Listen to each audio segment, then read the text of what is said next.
Bonjour, bienvenue pour une nouvelle vidéo de peinture sur la chaîne. Alors, ça faisait un petit moment qu'il n'y en avait pas eu. Ces Rangers Skitari, j'ai commencé à les peindre il y a déjà quelques mois. Néanmoins, je les avais mis de côté car j'ai préféré me focaliser sur le présentoir pour Space Marine. Si vous n'avez pas vu la vidéo sur la chaîne, je vous invite à aller la voir. Et donc, une fois le présentoir terminé, j'ai pu à nouveau commencer à repeindre ces Rangers Skitari. Alors, je commence par le Lead Belcher. Alors, dans la notice de peinture, il est conseillé de peindre entièrement la figurine en Lead Belcher. Personnellement, je vois pas trop l'intérêt parce que y a certaines peintures métalliques qui sont relativement complexes à recouvrir et je trouve que le Lead Belcher en fait partie. Repeindre sur du Lead Belcher, c'est pas toujours évident.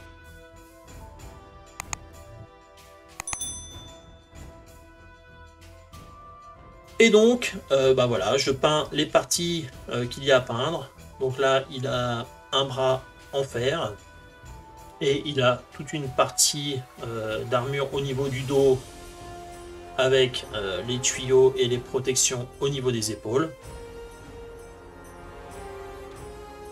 Donc là, c'est pas bien compliqué, hein. Il suffit juste de ne pas oublier de zone à peindre. Et donc là, je m'attaque à la tête.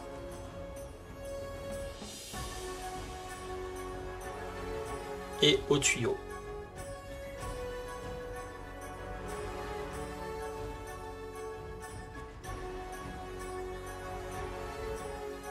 Donc voilà ce que ça rend à la fin du Lead Belcher. Ensuite, je passe au Corn Red. Alors là, j'avais commencé à peindre avant de lancer l'enregistrement. Et donc le Corn Red, on va devoir en appliquer sur tout le manteau du Ranger. Alors le Corn Red, c'est une peinture que je trouve assez difficile. Je trouve qu'elle n'a pas un pouvoir de recouvrement très élevé. Dès les premières utilisations, voilà, c'est quelque chose que j'avais remarqué.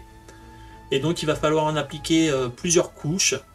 Et donc voilà, c'est pas une peinture que je trouve aisée à utiliser. Je trouve également que en regardant la notice de peinture dans le livret Imperium, le Corn Red semble beaucoup plus rouge dans le livret que dans la réalité.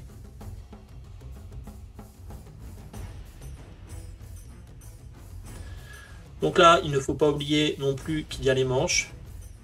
Alors je suis passé sur un pinceau beaucoup plus fin que l'autre, qui était un gros pinceau justement pour faire les longues manches du manteau.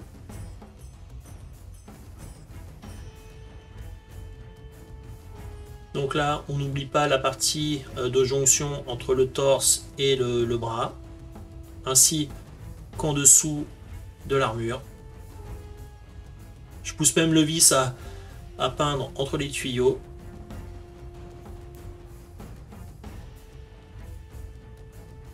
Voilà ce que ça donne après plusieurs couches de Corn Red. Ensuite, je passe au Runelord Brass.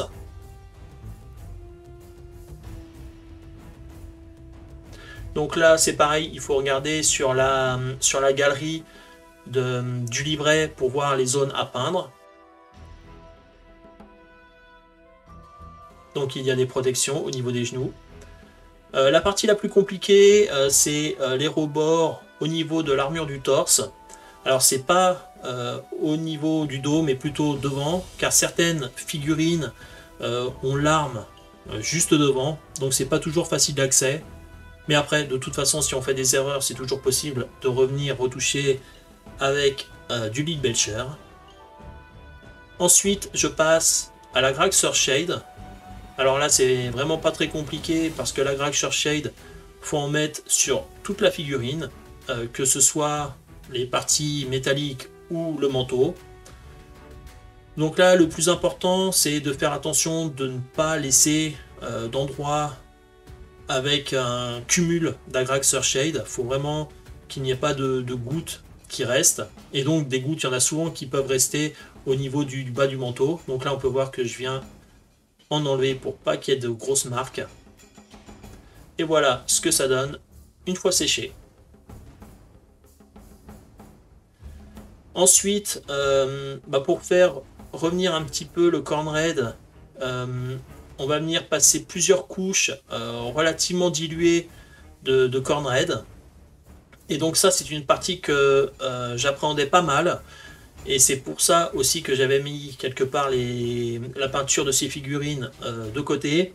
C'est que je maîtrisais pas trop la technique. Donc là, on va pouvoir voir, parce qu'il y a un long plan séquence de cette peinture. Donc moi, je pensais au départ que seule la dilution de la peinture était importante. Alors qu'en fait, non, il y a aussi la quantité que l'on va mettre sur le pinceau qui est importante.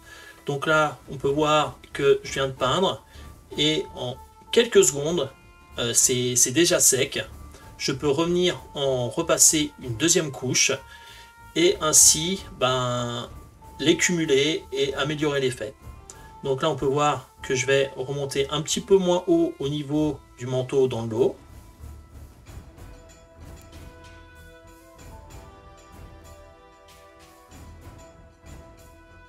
Et directement la peinture est sèche. Ce qui va me permettre de directement enchaîner sur une troisième couche. Donc moi c'est ce qui me manquait un petit peu, c'était que je savais pas qu'il ne fallait pas trop mettre de peinture sur le pinceau et que seule la dilution comptait.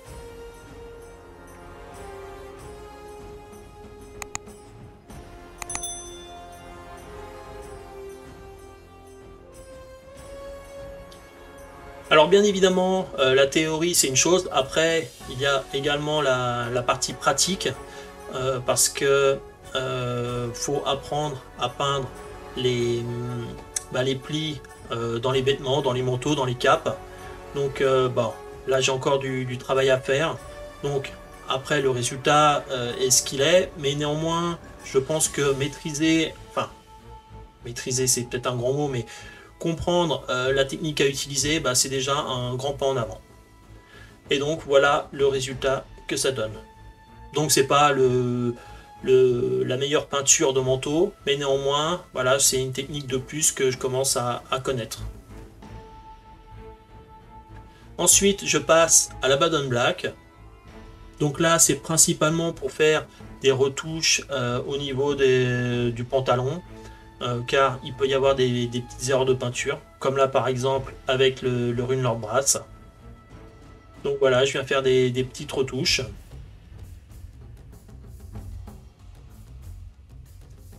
Alors il y a aussi ce tuyau là, le long de la cape, que j'ai dû venir retoucher sur pas mal de figurines parce qu'il y avait des petites traces de corn red, donc des coups de pinceau que j'avais donné qui venaient toucher le tuyau. Il y a également certains tuyaux à venir peindre au niveau de la figurine, donc là au niveau du bras et un autre au niveau de la tête. Et ensuite, une partie qui est vraiment délicate, c'est la peinture de l'emblème. Alors, sur cette figurine, c'est pas pour elle que c'est le plus compliqué, mais il y en a certaines autres où en fait il y a l'arme qui passe vraiment juste devant, voire à coller l'emblème, et c'est vraiment très compliqué à peindre. Et donc là, je passe avec du Corax White pour faire l'autre moitié de l'engrenage et également la moitié du visage.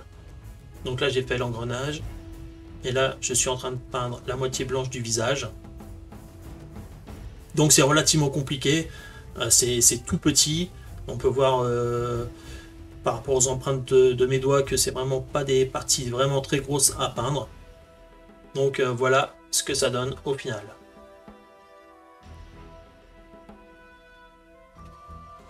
Ensuite, je passe au Screamer Pink. Alors, la figurine que j'avais choisie pour cette vidéo n'avait pas de saut de pureté. Donc là, je suis passé sur une autre figurine. Et donc là, c'est relativement simple. On connaît le Screamer Pink, on a déjà peint des sauts de pureté. Il y a juste à venir appliquer la peinture. Ensuite, je passe au ras carte flèche. Donc là, c'est pour faire les parchemins.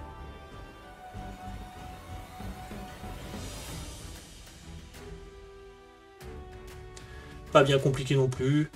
Voilà, il y a juste à mettre sur les zones à peindre et essayer de ne pas dépasser sur les endroits qu'on a déjà peints.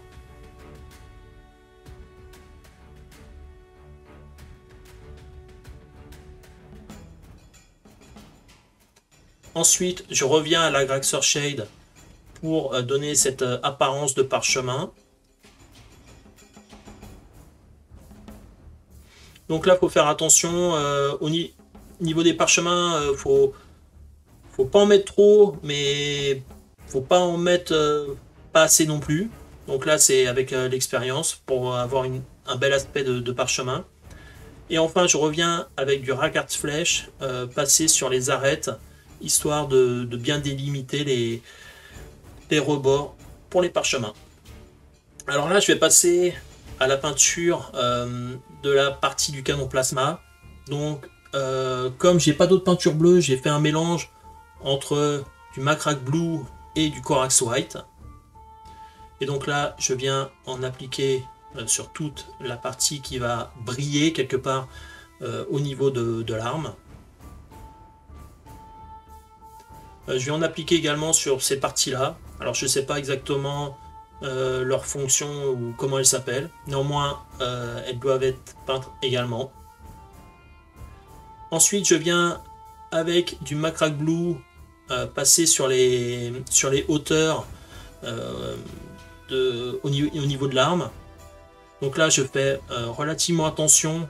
Je prends mon temps pour pas en mettre dans les crevasses.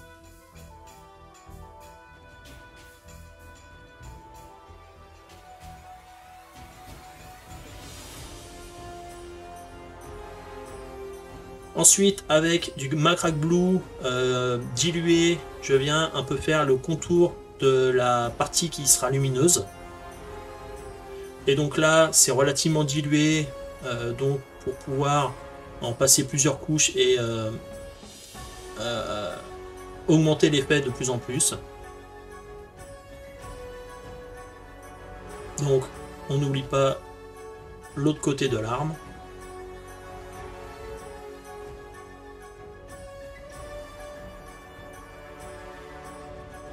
Et voilà le résultat. Ensuite, je passe pour la première fois par de la peinture à l'huile. Alors là, c'est du blanc que je viens diluer avec du dissolvant. Donc là, je pense ne pas avoir rajouté assez de dissolvant. Et ça, bon, je vais revenir là-dessus un peu plus tard dans la vidéo.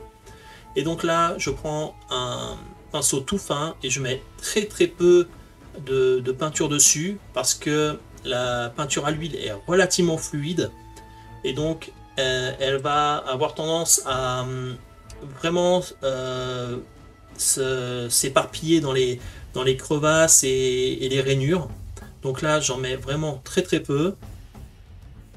Néanmoins, l'effet là n'est pas top et je pense que c'est là que j'avais un souci de dilution. J'ai peut-être pas mis assez de diluant.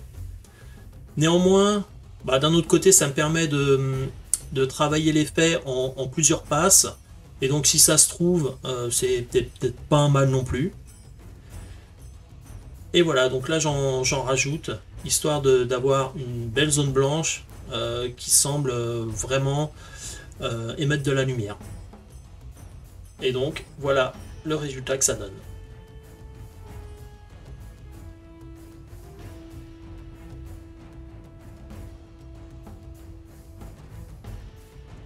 Ensuite, je passe à l'astrogranite que je vais appliquer sur les socles. Alors là, il y a juste à l'éparpiller. Pour le premier socle que j'ai fait, j'en avais un peu trop mis.